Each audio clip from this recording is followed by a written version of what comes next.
Hello students, स्वागत करते हैं आप सभी का मेरे यूट्यूब चैनल पे। आशा करते हैं आप सभी लोग मस्त होंगे, स्वस्थ होंगे और आपकी पढ़ाई अच्छी चली। जैसा कि आपके स्क्रीन पे दिया हुआ कि आईआईटी क्या है, बहुत सारे बच्चों ने मुझसे पूछा और ऐसे बहुत सारे बच्चों का मतलब क्वेश्चन रहता है कि आईआईटी है क्या सर, और मतलब क्यों हमको आईआईटी में जाना चाहिए।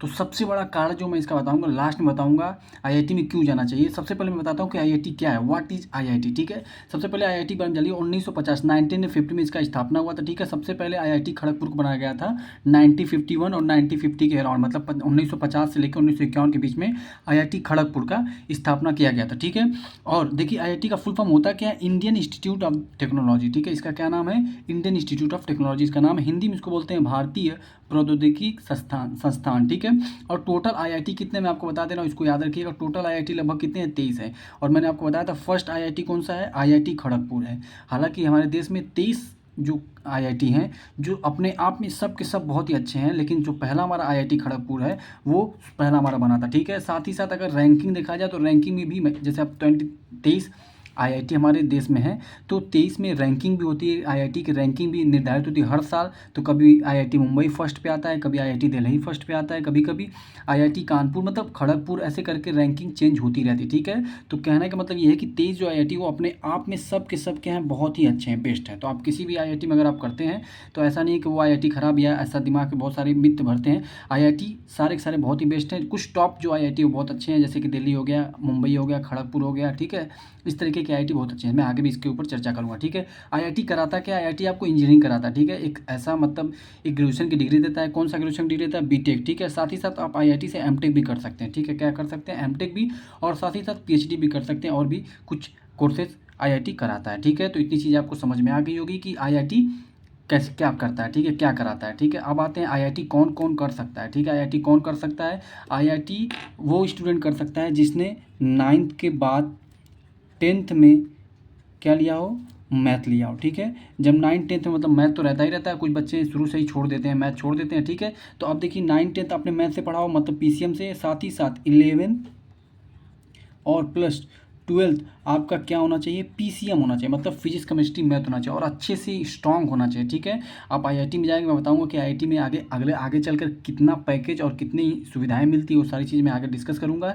मतलब आप आईआईटी कौन कर सकता है, कोई भी स्टूडेंट कर सकता है जो 11th 12th पास हो, किस सब्जेक्ट से, पीसीएम से, मतलब फिजिक्स केमिस्ट्री मैथ से। ठीक है, और साथ ही साथ उसकी एलिजिबिलिटी क्राइटेरिया का मैं आगे बताऊंगा, मतलब कि अगर पीसीएम से पास है तो उसका जो जर्नल में जो परसेंटेज होना चाहिए वो कितना होना चाहिए, 75% होना चाहिए। मतलब एलिजिबिलिटी क्राइटेरिया कितनी होनी चाहिए, 75% होना चाहिए। ठीक है, जैसे आईआईटी की एलिजिबिलिटी, अगर बहुत सारे लोगों को कन्फ्यूजन रहता है कि क्या होना चाहिए, आईआईटी की एलिजिबिलिटी जो क्राइटेरिया है वो 12th पास होना चाहिए। और जैसे मान लीजिए 2020 में, मान लीजिए कि 2024 चल रहा है ना, 2024 में कोई बच्चा क्या किया, मतलब पास हुआ। ठीक है, तो ये 2024 का दे सकता है और 2025 का दे सकता है, तो बस आईआईटी के लिए। आगे मैं बताऊंगा और भी क्लियर करूंगा, पहले भी इसको समझिए। ठीक है, 12 में पास होगा पीसीएम से, और जर्नल के लिए क्या होना चाहिए, 75% लगभग पास होना चाहिए, उससे ज़्यादा होना चाहिए। ठीक है, और एससी एसटी के लिए यही थोड़ा क्राइटेरिया थोड़ा कम हो जाता है, कितना होना चाहिए, 65% होना चाहिए।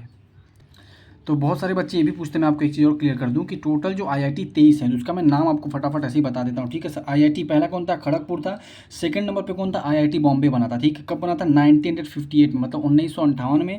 थर्ड पे आईआईटी मद्रास, आईआईटी फिर कानपुर चौथे पे है, पाँचवें पे आईआईटी दिल्ली, मतलब बना स्टेप पर मैं बता रहा हूँ कब कब बना है। ठीक है, उसके बाद IIT Guwahati, IIT Roorkee, IIT Ropar, IIT Bhubaneswar, IIT Gandhinagar, IIT Hyderabad, IIT Jodhpur, IIT Patna, IIT Indore, IIT Mandi, IIT BHU Varanasi में जो है। ठीक है, IIT Palakkad, IIT Tirupati, IIT IIT Dhanbad. ठीक है, उसके बाद भिलाई, उसके बाद आईआईटी धारवाड़, और आईआईटी जम्मू, और आईआईटी गोवा। ठीक है, आईआईटी करने में टोटल फीस कितनी लगती है। ठीक है, लगभग 1.5 लाख से फीस शुरू है। इस मतलब थोड़ा फीस थोड़ा इंक्रीज भी हुआ था इस साल, और हर साल थोड़ा मोड़ा 19-20 होता रहता है, तो ये आप इसको फिक्स नहीं मानेगा, ये वेरी करता रहता है। ठीक है, तो आप आईआईटी ये मान के चलिए लगभग कि आईआईटी 4 साल हम लोग करते हैं, 4 साल का बीटेक होता है। ठीक है, तो 4 साल में आप मान के चलिए कि लगभग आपका 8 लाख से ऊपर लगता है। ठीक है, कितना, 8 लाख से आपका ऊपर लग जाता है। ये ऊपर नीचे भी हो सकता है, 9-10 लाख भी हो सकता है, 12 लाख भी हो सकता है। ठीक है, लगभग माना जाता है कि 8 लाख से ऊपर लग जाता है आपका, मतलब हॉस्टल फीस वगैरह आप जोड़ कर। ठीक है, अब आईआईटी पहुंचेंगे कैसे, चलिए आइए देखते हैं कि आईआईटी पहुंचने के लिए आपको क्या क्या करना पड़ेगा। सबसे पहले आपके पास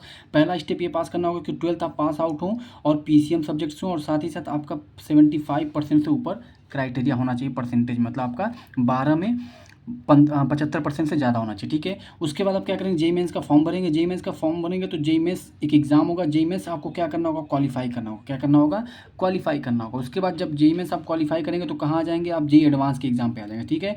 अभी मैं इसका पैटर्न भी बताऊँ बहुत अच्छे से, ठीक है।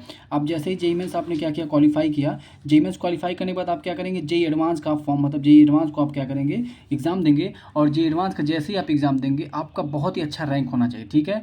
जब आपका रैंक बहुत अच्छा होगा तो आपको आईआईटी में क्या हो जाएगा, प्रवेश मिल जाएगा, ठीक है। आप अच्छे आईआईटी में मतलब आपका एडमिशन हो जाएगा, ठीक है। मतलब जेईई एडवांस में भी आपको क्या करना होगा, JEE advance qualify with best rank, आपको अच्छे रैंक के साथ आपको क्वालीफाई करना होगा। और जेईई एडवांस में आप बताते रहे 2 ऑप्शन 3 ऑप्शन साथ में सही होते हैं। असर्शन एंड रीजन के भी क्वेश्चन आते हैं, मतलब अच्छी लेवल के क्वेश्चन आते हैं, जो एक बेहतरीन क्वेश्चन होते हैं, एक मतलब दिमाग घुमा देने वाले क्वेश्चन इसमें आते हैं, ठीक है। जेईई मेंस में भी अच्छे क्वेश्चन आते हैं, लेकिन इसका पैटर्न इसके पैटर्न में तो बहुत ज़्यादा चेंजिंग हो जाता है, मतलब कि ये थोड़ा सा हाई लेवल का हो जाता है। और ये भी होता है, इसमें भी आप ऐसे नहीं क्वालीफाई कर सकते हैं, आपको अच्छे से पढ़ाई करनी ही पड़ेगी, ठीक है। अगर ध्यान दीजिए, अगर आपका बढ़िया रैंक नहीं होता, अगर आपने जेईई एडवांस का मतलब एग्जाम दिया, आप जेईई मेंस क्वालीफाई कर गए, जेईई मेंस क्वालीफाई कर, ये इनके बीच में जो गैप होता है लगभग 1 से 2 महीने का गैप होता है। जेईई मेंस आप एग्जाम देंगे, रिजल्ट आएगा, रिजल्ट के बाद आपका जेईई एडवांस का मतलब पेपर होगा, ठीक है। और बहुत ही अच्छे लेवल का पेपर होता है, इसीलिए आप लोग अगर आईआईटी की तैयारी कर रहे हैं तो आप अच्छे से तैयारी करना शुरू कर दीजिए। पीवाईक्यू लगाना शुरू कर दीजिए, जो भी फिजिक्स केमिस्ट्री मैथ सारे के पीवाईक्यू आप लगा डालिए, ठीक है। और अपने कॉन्सेप्ट को मजबूत करते रहिए, ठीक है। तो आप क्या करेंगे, आईआईटी में आपने मान लीजिए प्रवेश ले लिया। उसके बाद अगर आपका रैंक अच्छा नहीं रहा तो आईआईटी में अगर आपका नहीं हुआ तो क्या करेंगे, तो आप क्या करेंगे, एक एनआईटी भी आता है जिसका नाम क्या है, नेशनल इंस्टीट्यूट ऑफ टेक्नोलॉजी, ठीक है। ये लगभग 31 या 32 है, उसमें आपको एडमिशन मिल जाता है, ठीक है। ये भी एक अच्छा कॉलेज है, ये भी यहाँ पर भी आप अच्छे से बीटेक कर सकते हैं, बट आईआईटी जितना अच्छा है, लेकिन आईआईटी थोड़ा सा नीचे, एक सीढ़ी यहाँ पर नीचे हो जाता है, ठीक है। बट ध्यान देने वाली बात है कि यहाँ पर ही पैकेज अच्छा मिलता है, लेकिन आईआईटी में तो सबसे अच्छा पैकेज मिलता है। पैकेज क्या होता है मैं आगे बताऊँगा। पैकेज मतलब आप जो ईयरली में कमाएँगे, बीटेक ये सब मेहनत करने के बाद जो आप आँखें फोड़-फोड़ के पढ़ रहे हैं, 10-10 घंटे, 12-12 घंटे आप पढ़ रहे हैं, उसके बाद आप एडवांस क्वालीफाई करें, एडवांस के बाद आईआईटी में भी आपको आँख फोड़ करके मेहनत करके बहुत ही अच्छे से पढ़ाई करनी होगी, तभी जाके आपको एक अच्छा पैकेज मिलेगा, ठीक है। चलिए आगे चलते हैं। कितनी बार एग्ज़ाम दे सकते हैं, कितनी बार एग्ज़ाम आईआईटी, अगर आपको आईआईटी में जाना है, ठीक है, जेईई एडवांस का पेपर क्रैक करना है तो आपको 2 बार देना, 2 बार पेपर आप दे सकते हैं। जैसे मान लीजिए आपने 2024 में आपने पेपर मतलब 12th पास आउट किया, तो मतलब 2024 में दे सकते हैं और 2025 में दे सकते हैं, बस यही 2 बार, ठीक है।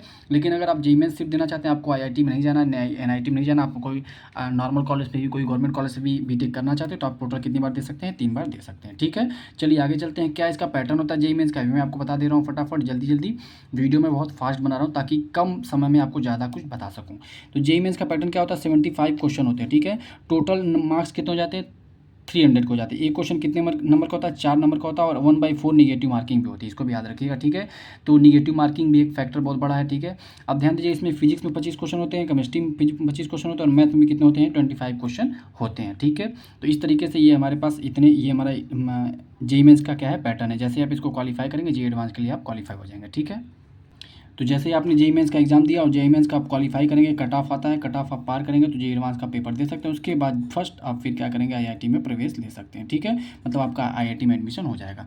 अब कौन से कॉलेज, मतलब जो आईआईटी के जो, मतलब मैंने बताया ना कि कितने टोटल है, 23 है। अब उसमें भी रैंकिंग होता है, हर साल रैंकिंग होता है। तो आईआईटी दिल्ली, मुंबई, खड़गपुर, ये सब क्या है, बहुत ही अच्छे रैंक पे आते हैं। हालांकि सब आईआईटी बेस्ट है मेरे हिसाब से, ठीक है।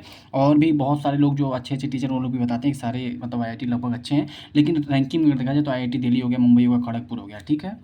सुंदर पिचाई का आप लोगों ने नाम सुना होगा, आईआईटी खड़गपुर से उन्होंने क्या किया था, बीटेक किया था। उसके बाद वो गूगल के क्या बने, सीईओ बने। तो उनका पैकेज आप लोगों को 1800 भी मान के अगर चलते हैं तो 1800 करोड़ कितनी बड़ी बात है। 1800 करोड़ मतलब आप समझिएगा, अंदाजा लगाइए कि 1800 करोड़ कितना होता है। 1 करोड़ में कितने लाख होते हैं, 100 लाख होते हैं। अब इस तरीके से अंदाजा लगा सकते हैं कि कितना ज़्यादा सुंदर पिचाई का मतलब पर ईयर, एलपी का मतलब होता है, एलपीए मतलब होता है लाख पर ईयर, यहाँ पर लाख भी नहीं होगा, पर एनम इनका सैलरी इतनी है लगभग, ठीक है, पर ईयर जिसको कह सकते हैं, ठीक है। तो आईआईटी से पढ़ने के भी फ़ायदे हैं। अब देखिए क्या इसका फ़ायदे हैं, मैं आपको बताऊँ पैकेज क्या क्या मिलता है। मैंने अभी बताया सुंदर पिचाई का नाम, ऐसे बहुत सारे नाम हैं, मैं आपको गिना सकता हूँ, हालांकि इसको गिनाने की जरूरत है, मैं बस आपको बताता हूँ पैकेज क्या मिलता है। अगर आप सही से देखिए, आपने आपने 12th पास आउट किया तो 12th में भी आपने मेहनत किया होगा, तभी आपका 75% आया, लगभग उससे ऊपर आया। उसके बाद आप क्या करेंगे, जेईई का एग्ज़ाम देंगे, जेईई मेंस का देंगे, उसमें भी आपने मेहनत किया। उसके बाद आप जेईई एडवांस का देंगे, उसमें भी आपने मेहनत किया होगा, ठीक है। बिना मेहनत के आप यहाँ तक पहुँचेंगे नहीं। तो ध्यान दीजिए, जब आप आईआईटी में एडमिशन हो तो आपको उसमें भी अच्छा मेहनत करना होगा, आपको अच्छे रैंक लाने होंगे, अच्छे नंबर से आपको पास होना होगा बीटेक। तो उसके बाद आपको लगभग जो पैकेज मिलेगा वो लाखों में पैकेज मिलेगा, और ठीक है, कुछ कुछ मतलब कॉलेजों में तो कई करोड़ में पैकेज मिल जाता है, ठीक है। और अगर ये फॉरेन में जाते हो तो आपको फॉरेन में जो अगर देखा जाए तो 80 गुना है पैसे, मतलब अगर अमेरिका का देखा जाए तो क्या है, मतलब $1 का कितना है, 80-82 रुपये चल रहा है, तो आप 80 गुना हो जाएगा। यहाँ पर अगर 10 लाख पा रहे हैं तो इसका 80 गुना हो जाएगा यहाँ पर। तो यहाँ पर भी आप क्या होंगे, फॉरेनर में जाके बहुत सारे अच्छे खासे पैकेज आप उठा सकते हैं, करोड़ों में, लाखों में, ठीक है। तो मेन हमारा जो मेन मोटिव था कि आप IIT करते हैं तो आपको कितना पैकेज मिलता है। बहुत सारे बच्चे ये भी पूछते हैं कि सर IIT से मतलब अगर हम लोग क्या करते हैं, बीटेक करते हैं तो क्या मतलब पक्का हमारी नौकरी लगी जाएगी? तो हाँ, गारंटी है लगभग, मतलब आपकी कोई चीज़ 100% तो नहीं होती, 99, 98, 95% मतलब गारंटी होता है कि आपको अच्छे पैकेज से आपका मतलब प्लेसमेंट हो जाएगा, ठीक है। बस इसीलिए आप लोग दिन रात मेहनत करते रहिए। और अगर आप मतलब नॉर्मल फैमिली से आते हो तो आपको ज़रूर मेहनत करनी चाहिए, आपसे पूरा का पूरा ये फ्यूचर क्या हो जाएगा, चेंज हो जाता है, ठीक है। मतलब मेहनत लगती है, बहुत बलिदान देना पड़ता है IIT में एडमिशन लेने के लिए। और IIT में एडमिशन लेने के बाद भी आपको बहुत सारे बलिदान देना होगा, क्योंकि ज़िंदगी एक लड़ाई है और आपको सदैव हमेशा लड़ना पड़ेगा, एक-एक स्टेप में लड़ना पड़ेगा। ऐसा नहीं कि आपने IIT से पढ़ लिया तो फिर आप छोड़ देंगे तो आप मतलब बस आपको ज़िंदगी आराम मिल जाएगा, ऐसा कुछ नहीं है, ये सिर्फ मिथ है। आपको जब भी कहीं पे भी जाना होगा, आप एक-एक स्टेप आपको चढ़ना होगा, तो आपको हर सीढ़ी पे चढ़ने के लिए आपको क्या करना होगा, हमेशा मेहनत करना पड़ेगा, ठीक है। इन्हीं सब बातों के साथ इस वीडियो को समाप्त करता हूँ। उम्मीद करते हैं कि आपको IIT के जितने भी क्वेश्चन थे आपके दिमाग में, वो सारी चीज़ें आपको समझ में आ गई होगी। मैंने सुंदर पिचाई का एग्जाम्पल लिया, बहुत सारे ऐसे एग्जाम्पल भी हैं। तो उम्मीद करते हैं कि वीडियो अच्छी लगी होगी और आप भी मेहनत करिए, ताकि आप भी करोड़ों में कमा सकें और आप अपनी माता-पिता, अपने फैमिली को खुश रख सकें, अपने माता-पिता की मनोकामनाओं को पूरा कर सकें। इन्हीं बातों के साथ इस वीडियो को समाप्त करता हूँ। जय हिंद। और अगर आपको कुछ पूछना है, ठीक है, एक बात मैं बताना आपको भूल गया, अगर आपको कुछ क्वेश्चन पूछना है या कुछ समझ में नहीं आ रहा है, कुछ चीज़ें अगर आपको और पूछना है तो आप पूछ सकते हैं, कमेंट बॉक्स में कमेंट कर सकते हैं, ठीक है। मैंने अपने स्तर पे तो सारी चीज़ें आपको बता दी है, लेकिन अगर आपको कोई भी कन्फ्यूजन है, कुछ भी समझ में नहीं आया तो कमेंट बॉक्स में कमेंट करके आप पूछ सकते हैं, मैं आपको ज़रूर रिप्लाई दूँगा, ठीक है। तो चलिए इन्हीं बातों के साथ वीडियो को फिर से समाप्त करते हैं। जय हिंद।